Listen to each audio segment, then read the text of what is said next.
Good morning, everyone. I hope everyone is having a fantastic morning. Today is, Friday, April 10th. It's a beautiful day outside. It's been a bit cold up in the Northeast as of recent. Still waiting for that spring weather to really hit. We've got a few days here and there, but nothing crazy as of yet. I believe next week it's supposed to be a little bit warmer, which is fantastic and exactly what you want to see. Want to see that warmer weather coming, get outside more, playing soccer, playing tennis. Speaking of soccer, my game Wednesday got canceled, which was fantastic because I had already gotten into New York City, but the other team forfeited just 15 minutes before we actually kicked off. So that was pretty annoying. But still, got 3 points, got the win. Huge for the league standings. I believe we're in second right now. I think we're 3-1. Looking to secure back-to-back titles in the men's Metro New York Soccer League. We'll see what happens though. Got an absolutely packed show today. Riveting show because there is a slight surprise in it if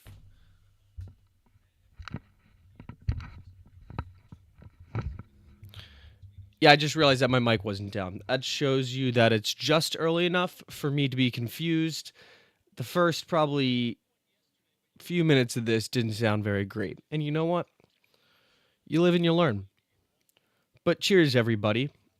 Hopefully, everyone can hear me properly now. Anyways, back to the show. Just in time, we have the agenda.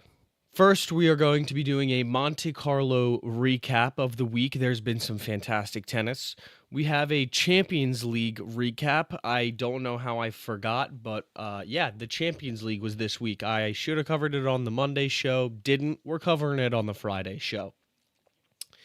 Then after that, we have a Premier League preview as the Premier League finally returns. Super exciting stuff. We've got some hypotheticals at the end of the show and little surprise kind of segment whilst doing this show. We got the Monte Carlo Masters 1000 on live. Yannick Sinner versus Felix Auger-Aliassime in the semifinals on the Clay Masters 1000.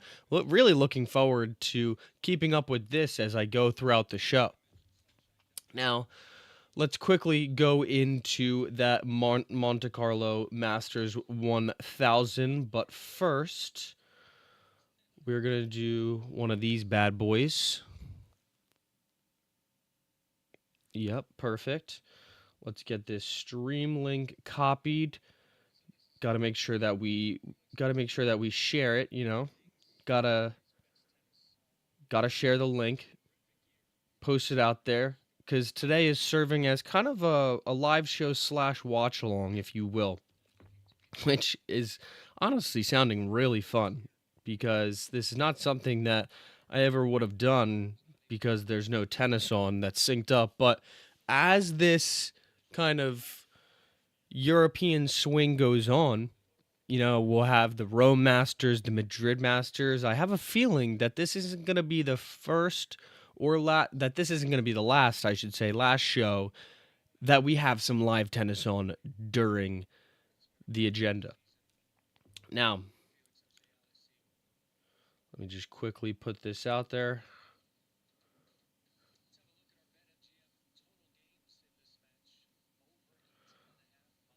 Throw it out there that we're live. Quickly do one of these, bish, bosh, bang. And we're good. So, as we said, we've got the Monte Carlo Masters live on the phone as well. We're going to be keeping up to date with that throughout the show. But to get into some recap, we had Carlos Alcaraz versus Thomas Martin Etcheverry in the round of 16. Carlos Alcaraz went on to defeat Etcheverry 6-1, 4-6, 6-3.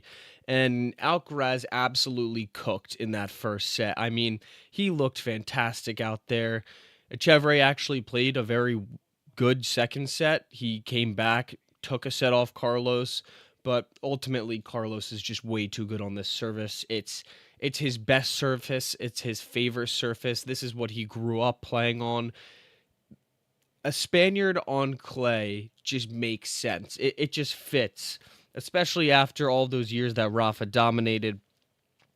Quickly, we have Jannik Sinner starting off on serve as that match is now underway. We will be keeping tabs on that. But Carlos is ultimately into the quarterfinals and will actually play after this match that Jannik Sinner is playing right now.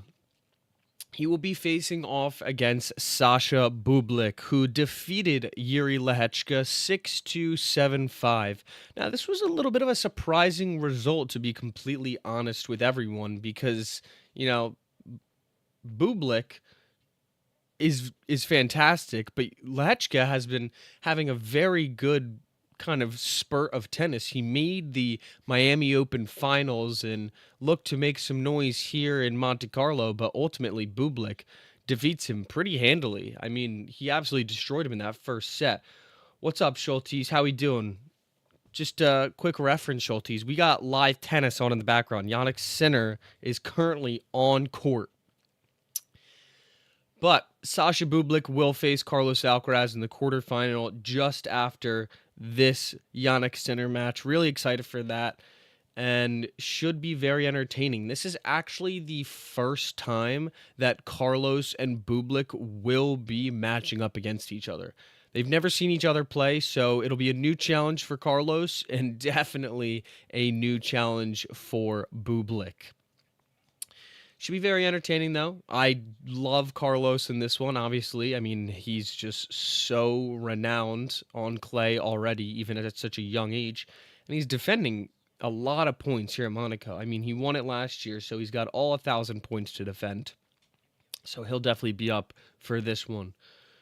Next matches we had in the round of 16 were Valentin Vacherot versus Hubert Hurkacz. Or Hurkacz, I should say. And Vacherot defeated him 6-7, 6-3, 6-4. After losing that first set, the hometown man gets the job done, and this fairy tale run that Vacherot is on continues. The man is from Monaco, and he's into the Monte Carlo quarterfinals. What's up, chat? How are you doing, Molly? What's poppin'? Just watching some live tennis while covering some tennis on the live show. Quite the paradox we got there. Next round of 16 match we had was Alex de Minaur versus Alexander Blocks. De Minaur absolutely destroyed Alexander Blocks in straight sets. It was closer than, I guess, destroying him, as he only won 7-5, 7-6, but in straight sets, it's tough for Alexander Blocks. He was coming off of a pretty good win. He had just beaten Kaboli, so a top 10 win for him there. So he has something to hold his head high about. But it's ultimately the Demon from Australia who takes down this Belgian. And even though de Minaur hasn't looked the most convincing in Monte Carlo, he's having a decent tournament. He's going to be playing Vacherot later today, but it's so weird that he's not great on this surface because de Minaur is known for his speed. He's known for his movement. He's so light on his feet, yet he just hits the ball so flat, so it's not creating any topspin, so it's not really bouncing off the dirt in these crazy ways that, a Jannik Sinner's forehand would bounce off the dirt because he just generates so much topspin. A little bit of trouble early on for Jannik as we are at deuce between him and FAA. We're going to see quickly how the rest of this point plays out. This is a very long rally, and that's what we love about clay. Clay provides some stunningly long rallies. Jannik Sinner takes that point there to take advantage in this first service game. The quarterfinal matchup of Valentin Vacherot versus Alex de Minaur is primed and ready. I believe that is the last match on today, and it is going to be a thriller. De Minaur, I'm not sure how far he's made it in Monte Carlo Masters before. I don't think he's ever made it into the semifinals, so this would be huge for him. But me personally, I feel like it's got to be the man from Monaco. Give me the Monegasque man to continue this inspiring run and make a push into the semifinals. I think he can get it done. I think that this is a favorable matchup. I think as long as, De Minaur isn't really nailing his first serves, which he hasn't been, then he'll have a good chance. Vacherot has come back in multiple matches already this tournament, and I think that this one should be no problem for him. The next round of 16 match we had was João Fonseca versus Matteo Berrettini. Now, Fonseca won this one 6-3, 6-2, and I was pretty shocked by that result, considering that Berrettini went down fairly easily, but he hadn't dropped a game all tournament up until this point. He defeated Roberto Bautista Agut 4-0 in set one, because then Bautista Agut had to retire. So, that's less impressive. There were only 4 games in that match. Nothing too crazy. The real crazy part was when I woke up to him double bageling Daniil Medvedev. Daniil Medvedev, who was playing extremely good tennis this season. The clay, not his best surface, I should say. And yeah, Berrettini beat him 6-0, 6-0. Medvedev couldn't even win a single game in that one. You see him smash his racket, lose his composure. It's actually pretty hilarious. If you haven't seen the video, definitely go check that out. Just look up Daniil Medvedev on Twitter. It'll pop right up. But Fonseca has been playing at an absolutely brilliant level. So stoked for him. I mean, he's had some troubles in his career as of late, but it feels like this year is really when he's primed to break out, and he's started to do so already. I mean, in these past 3 Masters alone, it's still the start of the year, he has played Carlos Alcaraz, the number 1 overall seed, Yannick Sinner, the number 2 overall seed, and now this morning he played Sasha Zverev, the number 3 overall seed in ATP rankings. Just unbelievable stuff for him, some great experience, and I think he's only going to get better. Who knows? Maybe later this year we see a potential Masters 1000 victory. Maybe at a Montreal or Cincinnati, because I feel like some of the big players sometimes take one of those 2 off. Speaking of Sasha Zverev, obviously, if he was playing this morning, that means he defeated his round 16 opponent, who was Zizou Bergs. And Zverev did it 6-2, 7-5, straight sets, makes easy work of Zizou Bergs after really a tough round of 32 matchup for him. He played Christian Garin, and it was not easy. He was actually down 0-4 in the 3rd set. Rallied back, broke Garin twice in a row, made it 4-4, and then went on to win it 6-4. So, incredible tennis from him. All-time crash out from Medvedev. Yeah, I mean, Medvedev is... If there was a GOAT of crash outs, it would be Daniil Medvedev. I mean, this dude tweaks out on the court constantly. He's yelling at the chair umpire. He's smashing rackets. He's getting into arguments with fans. He's getting into arguments with the other players. It's always must-watch TV when Daniil Medvedev is on the screen. And my favorite is when he complains about the tennis balls, because he does this so often. He's so picky about which balls are the best. The ATP recently switched to... not Slazenger. I'm forgetting the ball that they switched to, but he hates pen balls. If you hear him talk about it, you'll know. The dude hates pen. Like, with every inch of his body, he hates pen tennis balls. He says they blow up like a balloon. They're way too easy to get into long rallies, and it's causing strain for the players, and he dives really into it. And I just think it's hilarious how passionate this dude is about his tennis balls. It's the only player that I've seen really crash out about it. Taylor Fritz did it without crashing out, but explained why the pen balls suck on a gaming live stream actually one day. That was super insightful while he was playing World of Warcraft, which is pretty hilarious to think that, that's what's going through his mind. That back to Monte Carlo, we obviously had this morning João Fonseca versus Sasha Zverev. And let me pull up the scores now, but it was very close by the looks of things. Let me quickly pull up this result, I should say. All scores, results. Zverev defeated João Fonseca 7-5, 6-7, 6-3. So Fonseca actually took the second set off of Zverev, which is impressive stuff from him. I mean, again, he's still so young, but to take a set off of the number 3 player in the world at a Masters 1000 tournament is definitely something to at least be proud of. Yes, he will have wanted to make more noise at this tournament, but listen, it's the first one on clay. I think that he's poised to have a big year, and I'm really excited for him. But it ultimately is Zverev who is on into the semifinals for the third time in his career, previously making the Monte Carlo semifinals in 2018 and 2022. It's just lining up. I mean, if Sinner's playing right now, if he wins, we are going to see a third Masters 1000 in a row of Sasha Zverev versus Jannik Sinner. And if Jannik Sinner wins again, you just have to think Zverev is just going to be like, all right, what the hell, man? Please at least get me to the other side of the bracket so I can lose to Alcaraz maybe this time. But unfortunately for Fonseca, Zverev was just too big of a task. But shout out to the young Brazilian. He's got a promising season coming. Really looking forward to more tennis from him.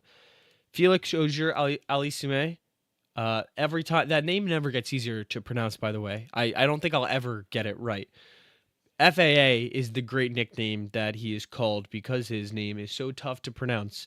He faced off against Casper Ruud in the round of 16, and he defeated him 7-5, 2-2. Casper Ruud was forced to retire due to injury in this one. He said that he has a nagging lower leg injury, which forced his hand.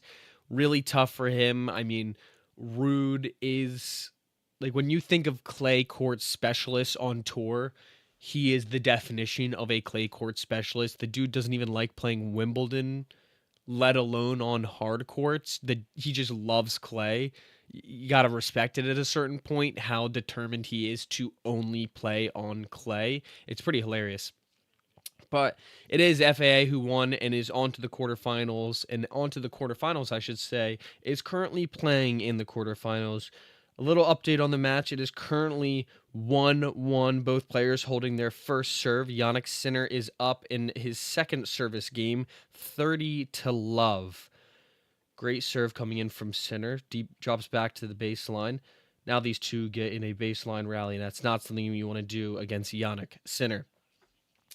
But speaking of Jannik Sinner, he faced off against Thomas Machac in the round of 16, and he defeated Machac 6-1, 6-7, 6-3. And yes, of course, that means that Jannik Sinner's 37 consecutive set streak at Masters 1000 tournaments comes to an end after that second set loss versus Thomas Machac. He was actually down in the set 5-2 at one point, battled back to make it 5-5, then 6-6, lost in the tiebreak, which is unfortunate, but an unbelievable streak from Jannik Sinner, one that I can't see broken anytime soon. I mean, the previous record was set by Novak Djokovic, who won 24 straight sets at Masters 1000 tournaments, and Jannik Sinner added another 13 sets on top of that. 18 matches in a row he won in consecutive sets. It's just unfathomable stuff that him and Carlos keep doing. They're breaking new records week in and week out. It's so exciting. Obviously, Sinner is playing Felix Auger-Aliassime right now in the quarterfinals. I think Sinner is out for blood on clay, though, this season. I think last season, he was suspended due to some doping allegations. He had the cluster ball in his system, but it was such a minute amount that it wouldn't have actually done anything. And after more research, everyone has come to the conclusion that there's no way he was actually trying to use performance enhancers. Clostebol is actually a common ingredient found in over-the-counter Italian medicine, notable like cream, like maybe like a Bengay that you would rub on your muscles after a match. So it was more of a negligence thing for him and his team. I'm sure whoever on his team got that cream that had the banned clostebol substance in it is probably no longer with the team, considering the effect it had on him. I mean, he was a bit lucky. The ATP Tour could have banned him for a year or two, but because the amount was so small, it was like less than 0.001 amount of clostebol found in his system, which I can't. It's hard to even say that it was detected. It was barely detected, but they still had to give him a 2-month ban because of their strict rules that the ATP Tour has. But he was unable to play any clay last season, so he has no points to defend at Monte Carlo, Rome, and Madrid. So he's going to be able to make up a lot of ground on Carlos Alcaraz for that number one overall ranking that is so sought after for all of these players. Now, as for the rest of the tournament, I think that we're going to see Alcaraz versus Valentin Vacherot in the semifinals. Obviously, we know Zverev won today. I did think he was going to win anyway. I just think that he's above João Fonseca in every aspect of his game right now. Maybe Fonseca's forehand is better than Zverev's, but that's really about it. I mean, Zverev's serve, his mental fortitude, his backhand, it's all above João Fonseca, and obviously Fonseca's young. He has time to develop, but that's just kind of where he's at right now. I think this is going to be our first Sincaraz final of 2026. We've been waiting for it. We almost got it in Australia, but Djokovic ultimately came back, defeated Jannik Sinner, and then lost to Carlos Alcaraz. In Indian Wells, Carlos Alcaraz lost in the quarterfinals. I forget to who exactly, but then Jannik Sinner ended up winning that, and Carlos Alcaraz lost. Did he even compete in Miami? I'm blanking out right now. I believe that he lost. I'm going to look it up. I'm just going to look it up before I say something stupid. I don't know that he played. I assume he would have, but I really don't know that he played. Let's see. Let's go to March. Results. Draws out of 64. Yes, that's right. He lost to Seb Korda. He played Fonseca in the round of 64, and then around of 32, he lost to Seb Korda.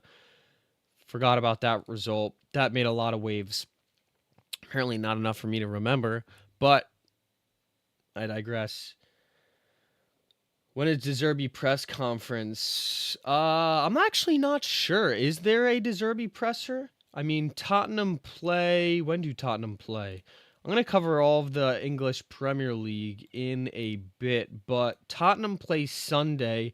It would make sense that the De Zerbi presser would be today, so maybe that'll come out around 10 a.m. because that'll be 4 p.m. England time, 3 p.m. England time. So we might see that, which would be pretty exciting. I'm excited to see what De Zerbi has to offer.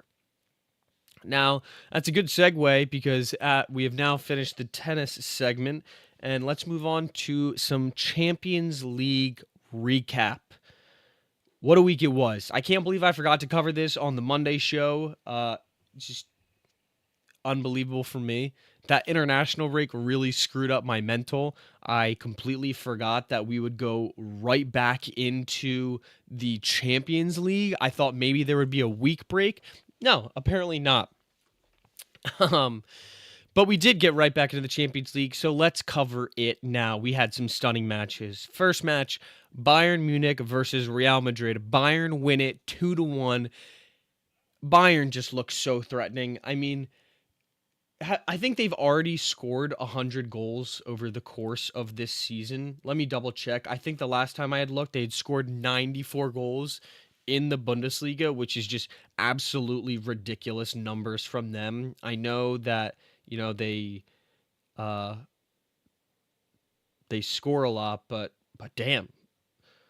Let's see. Footmob is not showing it. Let's look up the actual Bundesliga table. Let us see. Bayern Munich. Bayern Munich currently have 100 goals scored in Bundesliga alone.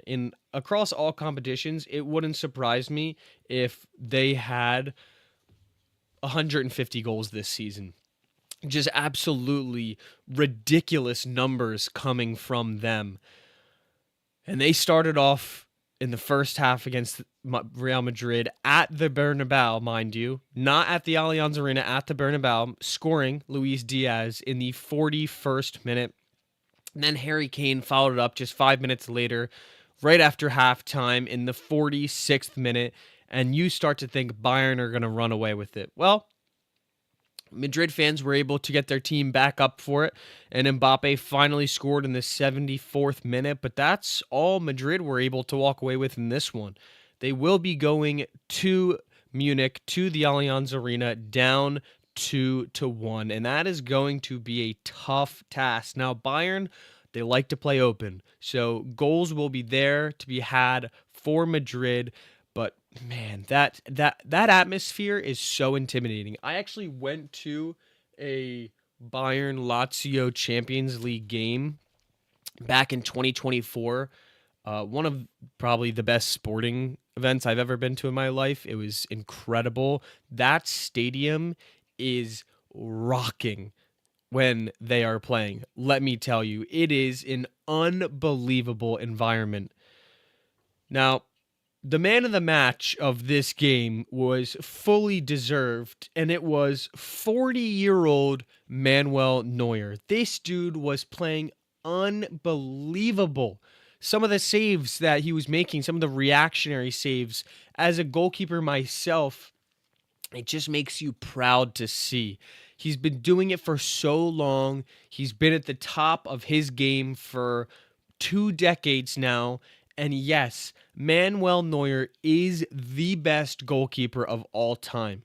There is no doubt about it. What he's still doing at the age of 40, he's going to be the goalkeeper for Germany this summer. It is just outrageous.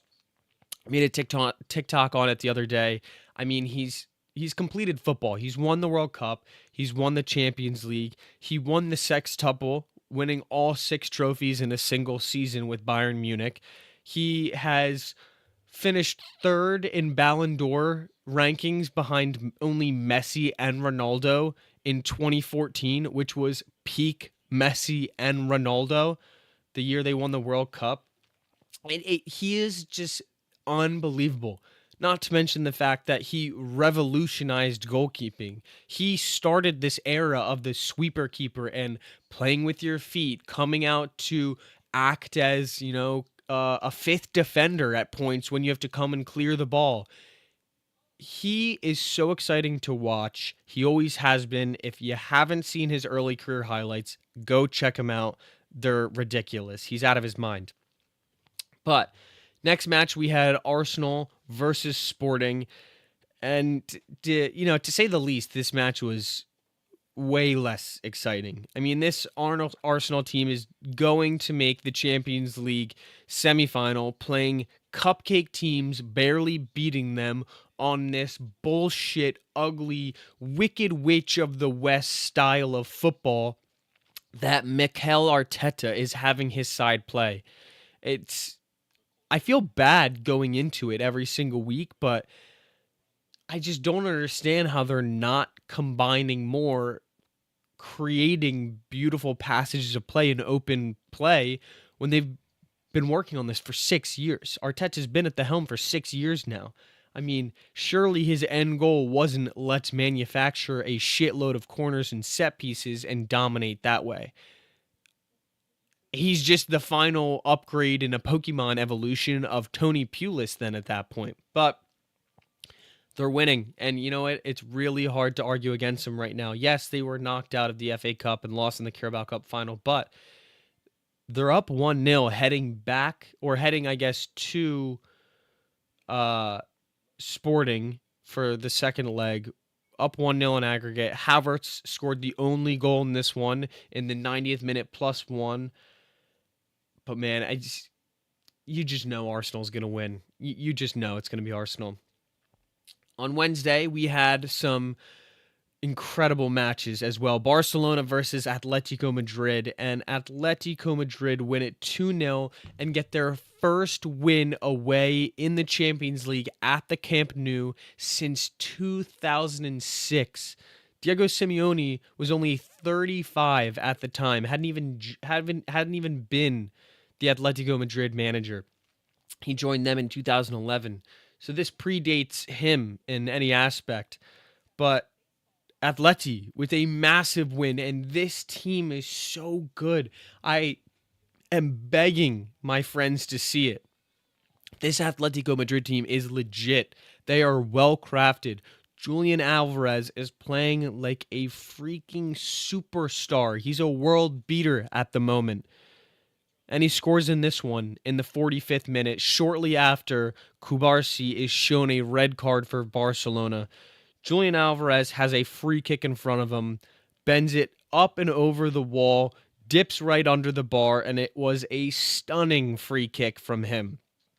Sorloth then scores in the 70th minute for Atletico to bag a second one for them and bring a 2-0 lead on aggregate back to the Wanda Metropolitano, which is infamously one of the hardest stadiums to play at in world football. I love Atletico Madrid to knock out Barcelona and ultimately to win this tie, because it's going to be tough to outscore them at home in the Champions League quarterfinals. And if we see Atletico versus Arsenal in the semifinals, I mean, that's going to be hilarious. Diego Simeone might run over onto the other side of the touchline and just start beating the shit out of Mikel Arteta right there on the field. I mean, this is like apprentice versus master, except if both of them were just absolutely park the bus dumbasses. I mean, Simeone at least has some credibility. He's done it for a while. He's made Champions League finals, but Arsenal, I mean, Mikel Arteta, it seems like he's just following in his footsteps. And Simeone at least has some grit to him. His teams always have some grit to them. This Arsenal squad, I mean, I'm absolutely going in on Arsenal right now, but this Arsenal squad has no grit. They are such a soft group of players. They love to talk about how well they're playing, how the quadruple is still on when they're winning and emotions are high. But when they start losing and they have corner kicks against them, the first players you see bitching are David Raya, Gabriel, less Declan Rice. I think Declan Rice and Saliba, I actually have a lot of respect for them. I rarely see them bitch and moan, but, Odegaard and Saka, it's just a weak mentality in that team besides Declan Rice and Saliba. I have respect for those two. One, because they're both absolutely fantastic players and kind of carry that Arsenal squad, but they are actually mature enough to understand their situation and their surroundings when they play. The final Champions League match we had was PSG versus Liverpool. Liverpool didn't have a chance. I mean, PSG playing at home, their tifo was absolutely ridiculous. I got to pull this up because it was just so impressive. I mean, this is what it's all about. Wow, I'm actually looking at The very first tweet that I see, David Ornstein has just tweeted that Tottenham are apparently in pole position to sign Andy Robertson this summer. What a crazy move that would be for Spurs. I assume that's dependent on whether they stay up or not. Let's quickly go to the display capture. Look at this. This is absolutely incredible stuff. Let me scroll down a bit. Oh, nope, it won't let me scroll down. All right, well, that's all you'll be able to see, the top part. But absolutely stunning stuff from PSG. They've got the incredible Hulk there, and he is in PSG colors. Trying to format this. I don't know why it's not capturing the full screen, or if it is, maybe I just can't see it on OBS. But, I mean, that is just such an intimidating tifo. That is what football is all about. The fans. Incredible stuff. And Liverpool in this one must have been intimidated because they only created 0.17 XG in a 90-minute match. I mean, the writing is on the wall for Slot. He is so clearly going to get the sack once this season ends. I think they're just trying to keep the ship steady for the time being, but he's gone.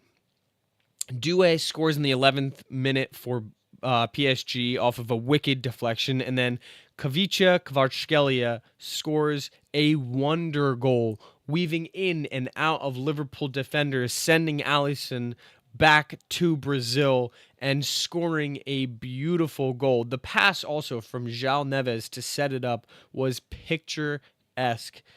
I think PSG are going to take the next one at Anfield as well, and I think it's going to be PSG moving on to play Bayern Munich in the semifinals, and what a spectacle that could be. Oh, it would just be perfect. Now, we move on to the Premier League preview. Finally, after a long 3-week hiatus, we are back in the Premier League. First match we have is West Ham versus Wolves.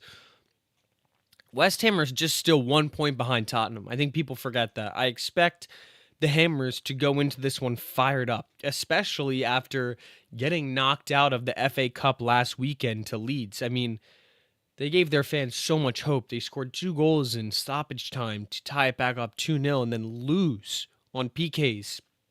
So I think that West Ham are going to be up and absolutely buzzing for this one. Give me West Ham to win it 2-0. Next match we have is early Saturday morning. That West Ham Wolves match is today, by the way, at 3 o'clock. But next match we have is Arsenal versus Bournemouth, bright and early tomorrow morning at 7:30 a.m. I know Schultes is going to be watching that one, and he's going to be watching that one anxiously. The gap at the top remains to be only 9 points, and if City win their game in hand, then that drops to just 6 points. Arsenal cannot slip up this late in the season. They need these wins, especially as they will be traveling to the Etihad at the end of this month. And if they lose there, then City will be breathing down their necks, just 3 points back potentially of league leaders Arsenal. Now, I don't think this game is going to be the most pretty. I think it's going to be quite ugly, to be honest. But I do think it's going to be Arsenal who squeak out a win 3-2 versus the Cherries. These emojis that you find, Molly, I don't know how you find them, if they're in the chat or not, but they're absolutely hilarious. I love them. Next match, we have Brentford versus Everton. Both of these teams neck and neck in the Premier League table, both on 46 points as they fight for European places. It was confirmed after this past round that the 5th spot in the Premier League will now be a Champions League place. So super excited for that. Jared tomorrow. That's awesome. Yeah, no, Jared is going to be extremely nervous tomorrow. I actually might have to wake up with him to watch that one. But This means that Europa Conference League is now 7th place. And both Everton and Forest will be dying to get into Europe because it's big for clubs like them. I mean, Everton back in the day were competing for Europa League and Champions League, but oh how the mighty have fallen. If you can even call them mighty. But it is Everton who I like to go on and get a point at Brentford. I think this match ends 2-2 and both teams remain tied on points, this time at 47. Next match we have is Burnley versus Brighton. Burnley are basically down at this point. You got to feel for them. The results haven't gone their way. It's been a tough season for them, especially knowing that they sacked Vincent Kompany as their manager, and now he is leading Bayern Munich to a potential treble-winning season. Tough for them. But all they're really playing for is pride at this point. I mean, the Turf Moor is a great ground. The fans are fantastic. I don't see them getting a result, though. Give me Brighton to win this one 3-1. The final match on Saturday is Liverpool versus Fulham. Now, obviously, I had previously said Slot won't be sacked until the end of the season, but man, it is bad. It is dark times for Liverpool fans right now. He already has 17 losses on the season. For reference, Ruben Amorim last year for Manchester United. Now, I know he came in November, but Ruben Amorim had 16 losses. So Slot has already passed that, and I don't think it's going to stop at 17. I think we might see 20 losses across all competitions for Liverpool this season. Now, with how toothless Liverpool look at the moment, I'm going to take a 1-1 draw here at Anfield, despite them desperately needing points for Champions League qualification. I believe they are currently still sat in 5th in the table, so a draw wouldn't be the worst result. They are above Chelsea by 1 point, but they are now back behind Villa and Manchester United by 5 and 6 points respectively. So it seems as though it's going to be coming down to Liverpool and Chelsea for that 5th position in the Champions League places. Now, going into Sunday, we have Crystal Palace versus Newcastle. And Newcastle are in a bit of a weird spot this season. I mean, do you fire Eddie Howe? Do you get rid of him? You were in the Champions League. You had a great season last year, but they just didn't have the squad to keep it going. A lot of injuries this year have plagued them. It's been a tough year for the club as a whole. They got absolutely bashed by Barcelona to crash out of the Champions League. They made it to the knockouts, though, the round of 16, which isn't a bad result for them by any means, but they're currently sat 12th in the Premier League. They're not going to get back into Europe for next season. And I just think they need a new flavor in that football club. I think Eddie Howe has done all that he possibly can for them, and I just don't think that he is going to take them to that next step. I think that he potentially could be the guy before the guy for them. That being said, I expect them to end the season strong. I mean, he is fighting for his job at this point, essentially. So I'm going to take Newcastle to win this one over Palace, 2-1 on the road. Next, we have Forest versus Villa, and this is going to be an interesting one. Enough of this Arsenal slander. Listen. Maybe if Arsenal were playing better football, then I wouldn't slander them as hard. Gonna regret it later. Listen, I've already said I think Arsenal are going to win the league. If they win the Champions League, I will be stunned. I don't think that this team has what it takes to win the Champions League. I think that they could. No. I can't even believe what I was about to say. I was going to say I feel like they could win a final, but no, they're not going to win a final. I mean, they already lost one final this season. I just don't think this team is built for it. Anyway, back to the Premier League. Not Arsenal. Forest versus Villa. This is a thrilling match, much more than people make it up to be, because Forest are just above the drop zone. They're currently sat on 32 points. West Ham at the top of the relegation zone on 29 points. And Villa are in the top 4, but with a narrow lead. They're on 54 points. Liverpool are on 49 points. Again, just 5 points ahead. But if Villa were to drop points in this one and Liverpool were to win, it would be a lot closer and it would be squeaky bum time for the Villains. Now, 5th does get you Champions League, but Chelsea are also just 1 point behind Liverpool. So that race could get tight coming down to the end of the year. For that reason, I think that Forest currently need this result more than Villa. I think they realize that, and I think that they are going to be playing that much harder than Villa. So I don't think Forest are going to win. Give me a 1-1 draw where Forest snatches a late point. Next match we have is Sunderland versus Tottenham. Not sure if Mikey the Goat's still in here, but now we're going to go over De Zerbi a little bit. Tottenham are now under a new reign as Roberto De Zerbi takes charge in North London, signed a 5-year, £60 million contract. £12 million a year to come and manage Tottenham. I mean, they had to pay him the big bucks to try to save this sinking ship that is Tottenham Hotspurs. I believe this will be his first match in the dugout. I'm not 100% sure. It should be. I mean, they hired him over the international break. I don't know why he wouldn't be.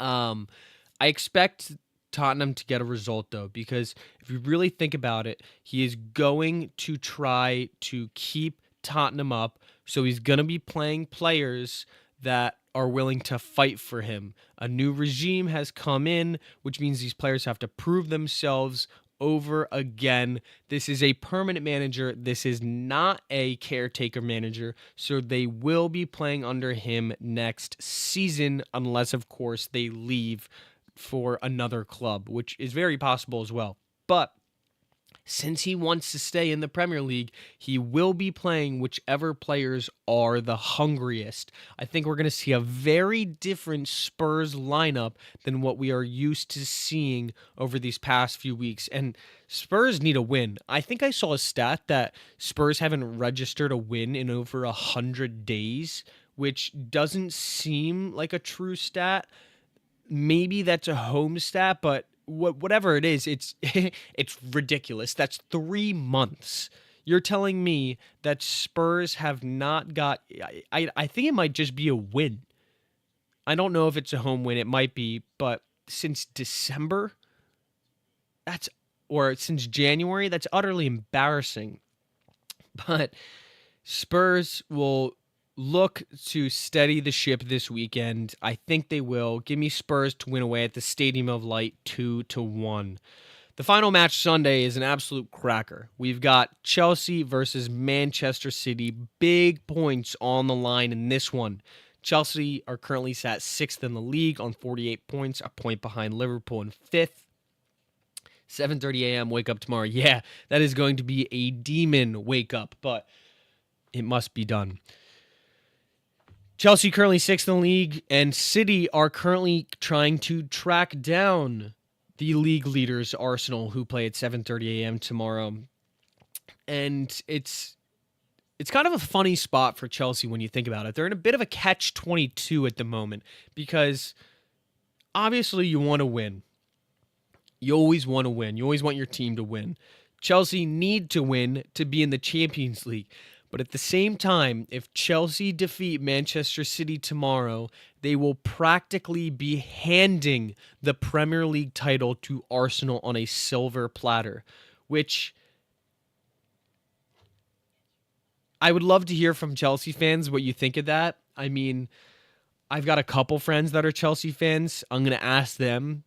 Obviously, they're going to want to win for Champions League, but to hand them beating Manchester City tomorrow would put Arsenal 12 points potentially clear if they win at the top of the table, and that would be 9 points even with City's game in hand. 6 points if they win that matchup against Arsenal.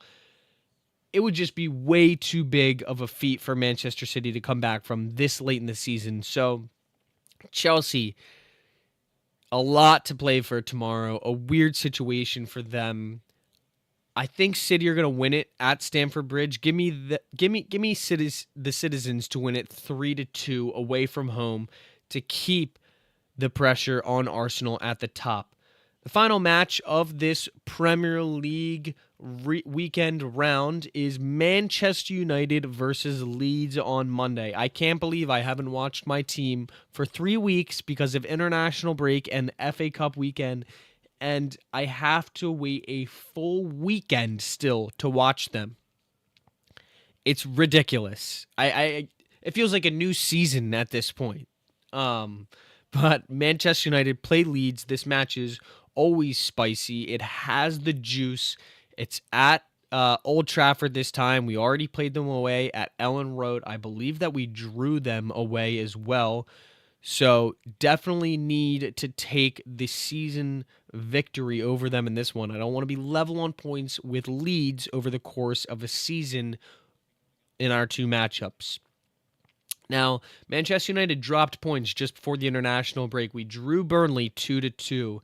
We cannot afford to drop any more points at the moment. For that reason, give me United to win 2-1. I think this game is going to be close. I think it's going to come down to a late winner.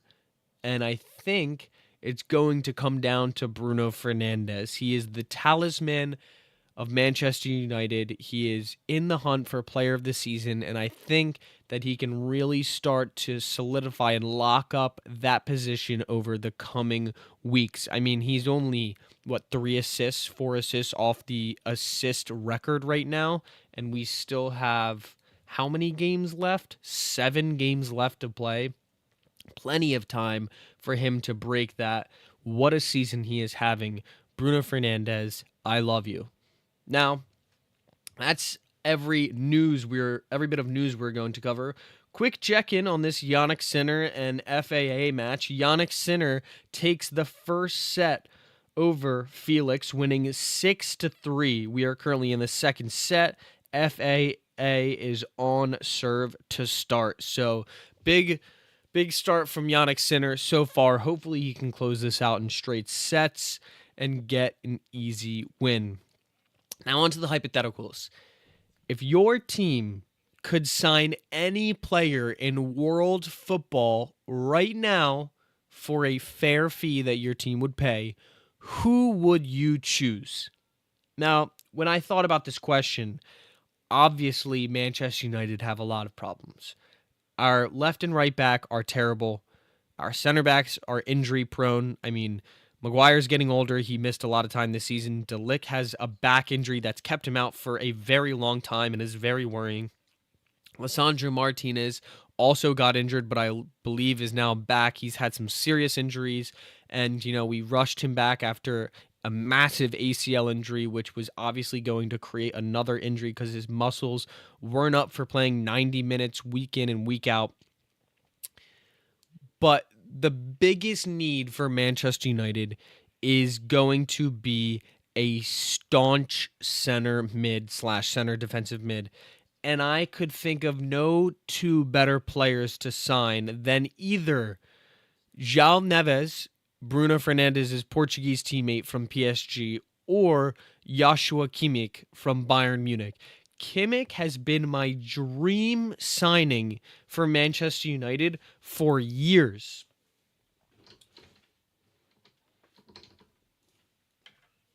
This dude is a freaking beast. I love Kimmich.